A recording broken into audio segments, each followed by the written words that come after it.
Gusto mo bang malaman how is it like to work as a nurse in the private sector here in the UK? Kung oo, panoorin mo ang video na to.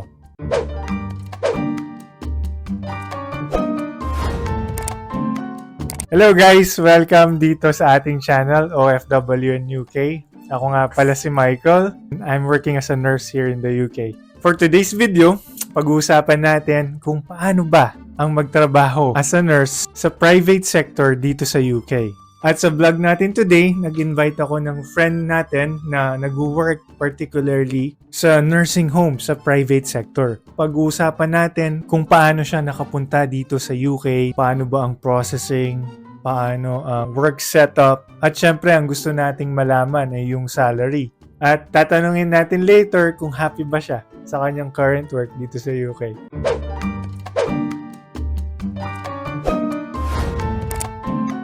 Can you please introduce yourself? Sure. Pero bago ang lahat, gusto ko munang batiin lahat ng mga sumusubaybay sa vlog ng friend ko, si Mike, at lahat ng mga subscribers ng OFW in the UK. Thank you. My name is Earl. I'm a registered nurse in here in the UK for almost 3 years now. I came here June of 2022. Patapos na ang ang pandemic or kalagitnaan pa. Galing ako sa Philippines. So I'm a registered nurse in the Philippines since 2010. Yeah. Just to give you a background regarding sa experiences ko, I work as a nurse in a private hospital for quite some time, and then nag-work din ako as a nurse in a private nursing home sa Philippines. Yeah. Just for our kababayans idea, meron tayong mga nursing home sa Pilipinas, especially sa Metro Manila. So I worked there for almost 2 years until nag-shift ako ng career. Napunta ako sa banking industry where I worked there for roughly 7 or 8 years, and then went back agad to bedside prior coming over here sa UK. Thank you for that information. Marami sa mga viewers kasi natin yung nagtatanong kung paano ba yung process galing sila ng Pilipinas. Kasi mostly yung mga nurses na pumupunta dito sa UK ay galing sa ibang bansa aside from the Philippines. Earl, would you tell us ano ba yung mga ginawa mo or yung process na ginawa mo to get here in the UK? Well, unang-una, ang ticket natin para makapunta dito sa UK talaga is IELTS. IELTS is the key. To be honest, nag-take ako ng IELTS twice kasi medyo mahigpit talaga yung ating mga examiners sa Pilipinas. Okay. Nung una kasi, I was, undecided pa kung saan ako pupunta. Hindi ko alam kung ipupurso ko ba ang UK or US. Sabi ko nung una, kahit saan na lang, kahit saan makapasok yung score ko. Pero hindi pala dapat yun yung mindset. Kailangan ang mindset is, meron ka talagang, meron kang goal kung saan ka talaga. Para kasi, di ba, US and UK, meron silang magkaibang English requirements. So, sa UK, mas mataas eh. So, nung time na yun, sige, bahala na. I didn't know na mas mataas pala. Mas mataas ang UK. Like, sa English subtest ng IELTS, kailangan ka UK, parang 7 in all aspects, except for writing. Unlike ka US, parang meron silang yung IELTS na general score mo, your overall score mo, is kailangan ata maka 6.5 sila, or 6 or 6.5. Then after nun, nung sabi ko, sige, magre-retake ako. Ipupush ko na ang UK, sabi ko. Kasi nga, nung time na yon, mabilis lang talaga yung process going here sa UK. Parang on the average, 3 to 6 months. Tapos sabi ko, sige, mas mabilis makaalis, mag-UK na ako. So ayun, nag-take ulit ako ng IELTS. Luckily, nakapasa ako. And then, nag-search na ako ng mga agencies. Marami ako mga pinag-applyan. So happened na nakita ko tong MMA, Healthcare Recruitment, which is very, very helpful sa journey ko going dito. Tinulungan nila ako nung napasa ko na yung IELTS kasi most of the agencies sa Pilipinas, hindi sila mag-accommodate or mag-entertain ng mga applicants unless meron ka ng IELTS exam. Okay, yeah. So, nung may IELTS exam na ako, niline up na nila ako for interview kahit wala pang CBT. Regardless kung mapupunta ka sa private sector, sa NHS, basta nurse yung apply mo dito, requirement talaga na mag-IELTS ka at the same time CBT bago ka mag-alis. Hindi yung hinahanap ng mga employers. Alright, so. Nung time nga na yon, may COVID pa ako. Oh my Oo, God. may COVID ako. Tapos, na-interview ako ng Buti employer. nakalusot ka. Oo, nakalusot ako nung may COVID ako. Tapos, online yung interview nun eh. So, parang tinanong na employer, meron ka na bang CBT? Sabi ganon. Sabi ko, wala pa. Wala pa akong CBT, sabi ko. Pero I'm more than willing to take my CBT once tapos na yung quarantine ko. Sabi ko, good thing yung mga interviewers noon, yung mga head ng HR ng company namin, very considerate sila. That was through your agency. What was the name of the agency? MMA Healthcare Recruitment. MMA, baka naman. No, I'm just joking. MMA. Ano lang, just for the information ng ating mga viewers.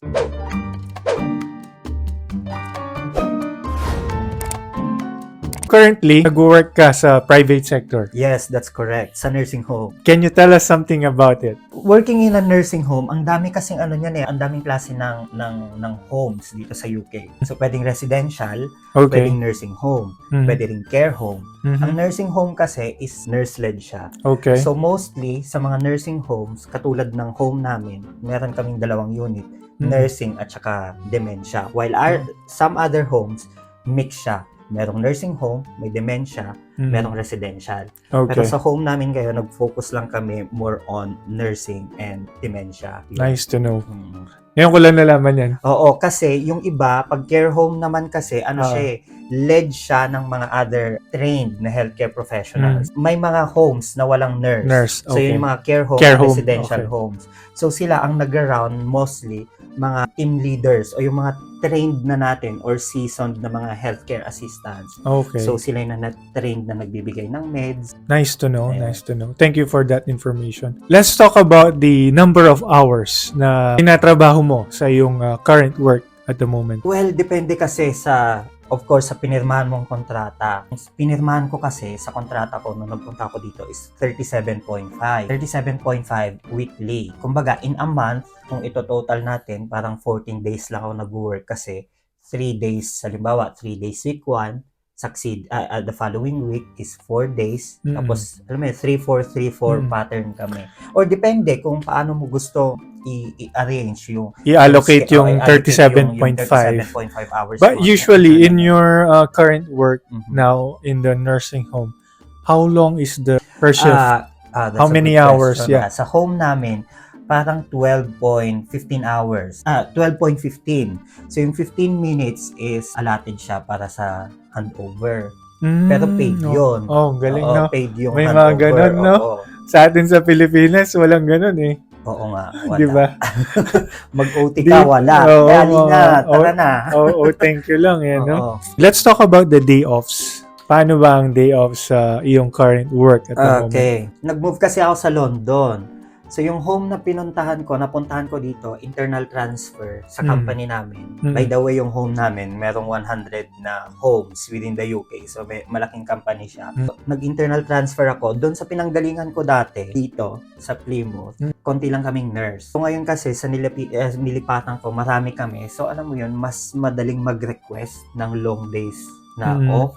For example, ngayon, nagpunta ako dito, 4 days na off ako, sunod-sunod yan. So, Yeah. hindi siya day off or what. Pero, depende na rin sa usapan kung paano mo i-allocate yung off mo. Kung may request ka, na gusto mo tuloy-tuloy. As long as you get the 37.5 hours per week, you're okay. Oo, tama. Or minsan, kahit hindi mo makuha yung 37.5 a week, basta mabawi mo na siya. Mabawi mo siya in a month. Okay. Nice to know yung mga ganyan. Especially sa mga kababayan natin na nagde-decide pa lang if they would go to the private sector or sa government, sa NHS. Regardless naman kung nasa private kayo or NHS, UK naman is known for work-life balance. At saka pare-pareho lang kaming 37.5 ang contracted hour.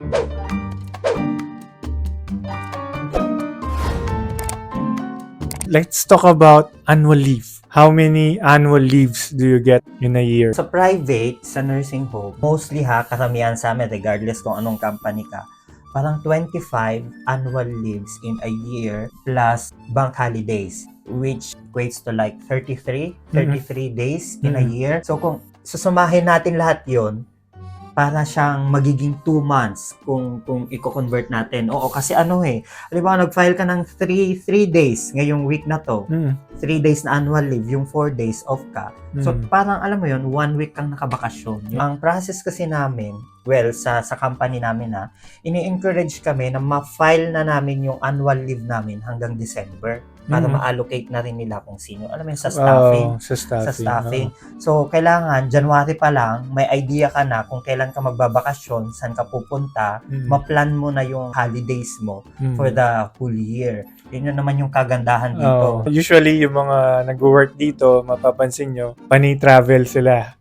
Kasi nga, ang dami nilang gagamiting annual leave for the travels. Let's talk about the sick leaves naman. How is the sick leave in your nursing home? Well, kung meron man sigurong isang bagay na hindi ko gusto sa private specifically, bilang sa nursing home, is yung sick leave.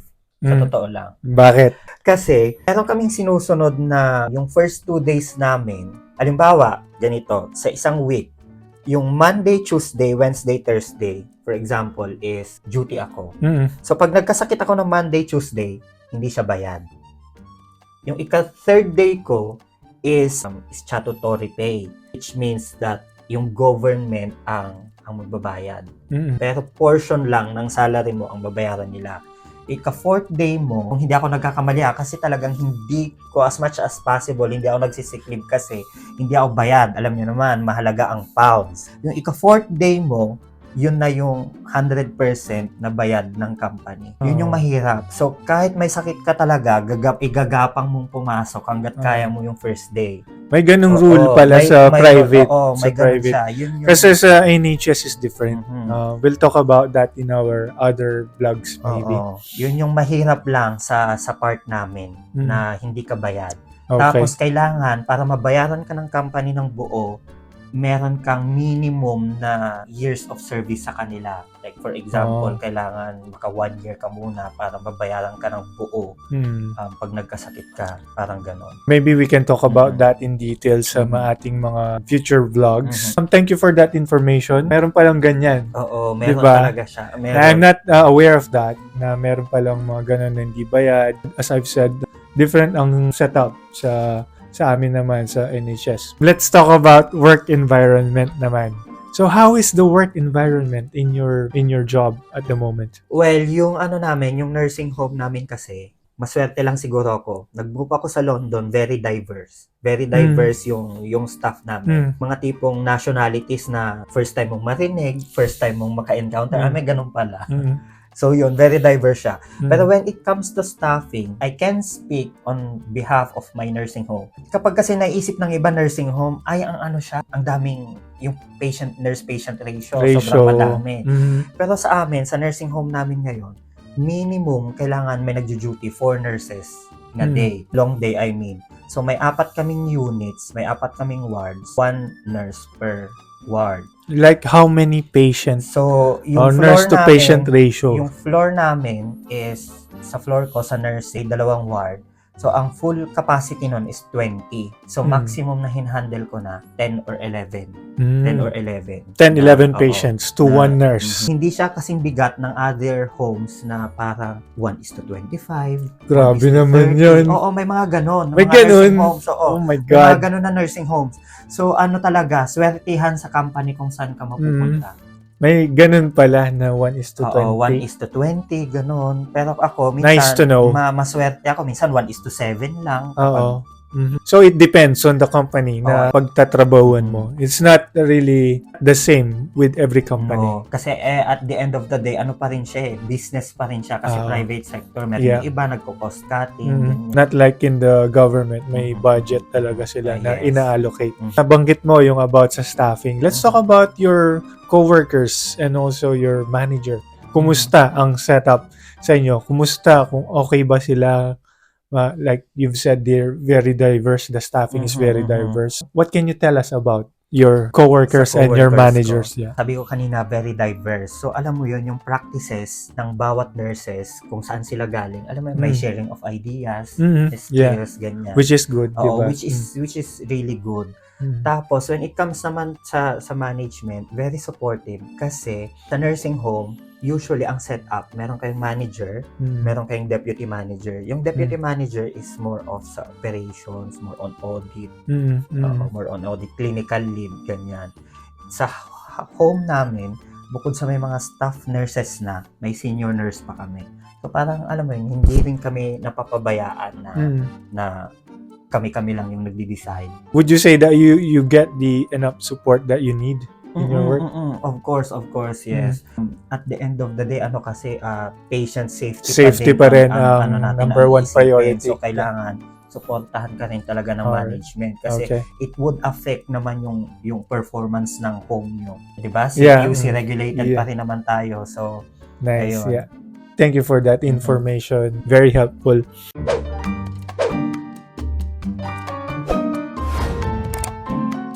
Ayan, let's talk about naman sa career development if you would like to go or you would choose going to the private sector, especially sa nursing home. Paano ba ang career development dyan, Earl? Unang-una, kung staff nurse ka kasi, wala kaming in-house doctor. Wala kaming in-house doctor. So, nagre-rely kami most of the time sa GP surgery at saka sa 111. So, when it comes to career development, talagang ma-enhance yung decision decision making. Oo, yung skills mo. Kasi parang, ako yung nurse. Ako ngayon yung magde-decide kung ipapadala ko ba to sa hospital, ano na next. You have the autonomy. Oo, you have that autonomy to be an advocate for your patient. Yun nga, sa career development, unlike kasi sa NHS na ang broad ng scope ng NHS, ang dami mong pwedeng lipatang unit, kung saan may available na, alam mo yon na mag-o-offer ng higher post. Sa amin kasi, very limited siya, to be honest. Okay. Limited in such a way na kung staff nurse ka, magpapa-senior ka, swerte ka na kung yung home nyo merong post for senior nurse. Okay, kasi yung ibang homes, wala talaga silang senior nurse. So, senior nurse and then deputy manager and then after that, pwede kang maging manager kung sa tingin mo kaya mo nang mag-manage ng isang buong home. Pero kung ayaw mo naman sa home nyo, meron din naman pwede kang magpa-transfer sa learning and development wherein ikaw na yung magte-train sa mga nurses, pwede ikaw yung magte-train sa mga healthcare assistants natin or sa mga carers natin kung tawagin namin sa nursing homes. So, ayan yung pwede mong maging pathway kung pipiliin mo yung private sector sa nursing home. Pwede kang maging manager, pwede kang maging parang clinical educator ba yun? Educator, pwede kang maging auditor, QA, madami. Keep that in mind kung deciding ka to go to the private sector, especially sa nursing home. Let's talk about work-life balance naman. Kumusta ang balance ng trabaho at buhay-buhay sa nursing home? Well, yun yung gustong-gusto ko dito sa as a nurse dito sa UK. For sure naman sa ibang Western countries like US, other European countries, yun para may work-life balance. Pero dito kasi napakadaling mag-file ng annual leave, napakadaling mag-request ng off. When I moved here to the UK, doon ko na-feel na ang sarap palang mag-work as a nurse. As a nurse. Kasi minsan, biruin mo, may 4 days off ka, may nakita kang seat sale going sa ibang countries. Oh, especially you. Oo. Kasi itong kaibigan ko to, mahilig mag-travel yan. Lalo na kung mahilig kayo mag-travel talaga, napaka-cheap ng flights dito sa UK. Kahit may 4 days off ka lang, makita mo lang, punta nga akong Germany, punta akong France. Mayaman to, sana all. Hindi mayaman, ine-enjoy ko lang yung work-life balance nga dito. At saka, off mo talagang pansin mo, hindi tayo iniistorbo kapag off natin. I agree with that. Isa sa mga nagustuhan ko dito yung pag off mo. Not like yung sa atin previously in my previous job. Ano yan, tatawagan ka nila kahit nasa bahay ka na. Dito, once you left the door of your ward or your workplace, wala na. Kumbaga, kung na-handover mo na yon, sila na bahala. Hindi ka na nila guguluhin. Kahit may error ka pa sa medication, malalaman mo na lang pagbalik mo, wala ka na palang pin, charot. Biro lang. They try to sort it out. Try to sort out everything na hindi maapektuhan yung time mo for yourself. Ito na yung pinaka-aabangan Ito ba yung napaka-interesado ng mga viewers natin? Salary-wise, magkano ba ang sinasahod ng isang nurse na nagwo-work sa private sector, particularly sa nursing home? Kahit ako, interesado ako. Again, depende to kung saang company ka na naman nag-work. Varies from company to company. Nagre-range siya 37,000 to 45,000. Ano yun? A year. Minimum siya. Depende pa kung mag-exceed ka sa working hours mo in a month. So, mag-iiba yung rate mo. For instance, is that the overtime?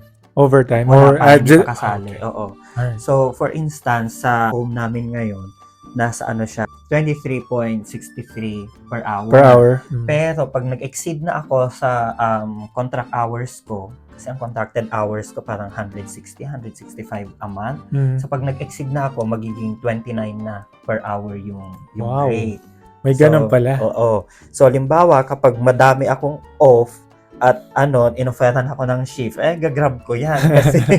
Kasi tutulong yan para sa pagtaas ng working hours ko.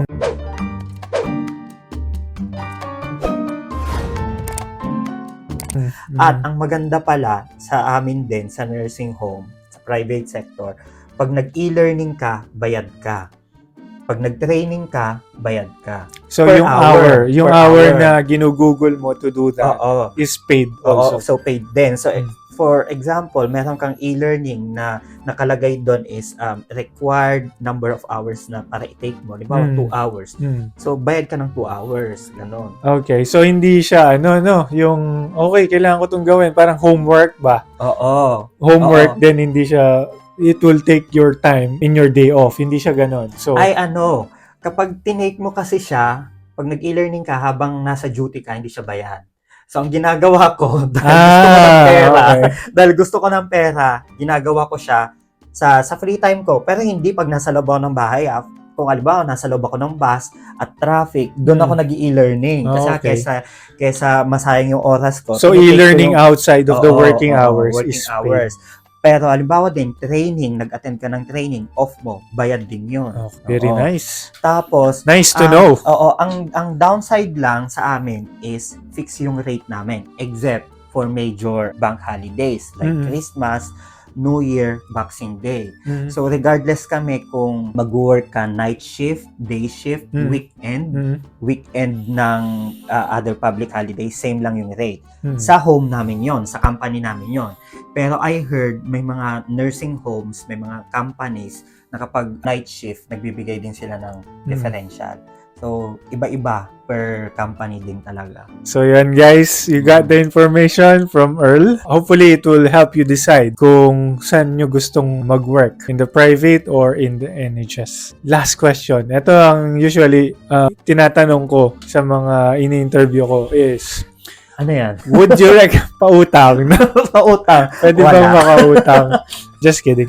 Would you recommend working in the private sector, especially in the nursing home, sa mga kababayan nating nurses na still deciding kung saan sila pupunta o saan sila mag-work pagdating nila dito sa UK? I would recommend working in a nursing home, especially kung ikaw yung tipo ng nurse na mahilig sa mga elderly natin.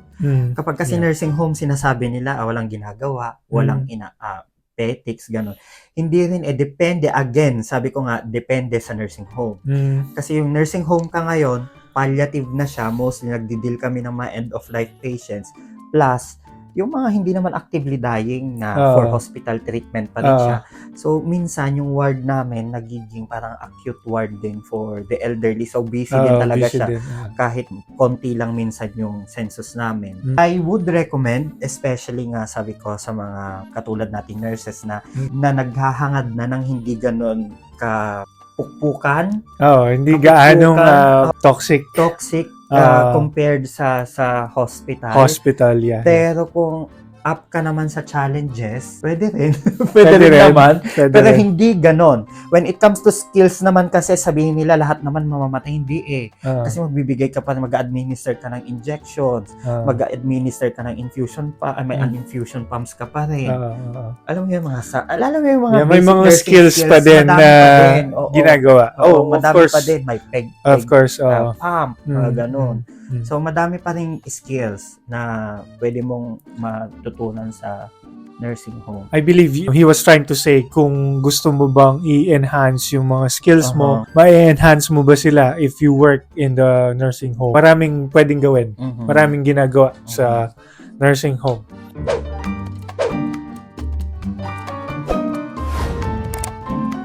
So ayan guys, thank you so much Earl for that very informative discussion that we have regarding sa work mo dyan sa private sector, particularly sa nursing home. I believe makakatulong ito sa mga kababayan nating nurses na nagde-decide kung pupunta sila dito sa UK at nagde-decide kung saang sector sila pupunta. Thank you so much You're for the welcome. time inilaan mo for this video. Mga kasamahan natin subscribers. nurses na nasa ibang bansa pa, regardless kung nasa Philippines man kayo o ano na naglulong pumunta dito sa UK. Regardless kung private yan, NHS, basta may opportunity, i-grab nyo na. Mm. Kasi aminin naman natin ngayon, medyo mahirap talaga makapasok ngayon dito Mm. sa UK. Bibihira yung nag-o-offer ng sponsorship. So, i-grab nyo na. Pwede naman kayong lumipat sa NHS kung once nandito na kayo, mahalaga makapunta kayo dito. Tama. Pa-invite naman ako ng mga Sa lahat ng mga subscribers. friends ko, mga kakilala ko, ng mga nurses, mga aspiring nurses na gustong mag-move dito sa UK, i-follow nyo, i-subscribe nyo yung YouTube channel ni Mike, OFW in the UK, for more information. May mga gusto kayo malaman about being a nurse or OFW. Hindi lang being a nurse, in the being UK. a OFW, or being a Filipino working abroad here, especially here in the UK. Hopefully nakatulong ang vlog na to para makapag-decide kayo sa inyong mga future plans. Thank you so much. Thank you so much for having me as well. Yeah. See you again in our next vlog dito lang sa OFW in UK. Bye-bye.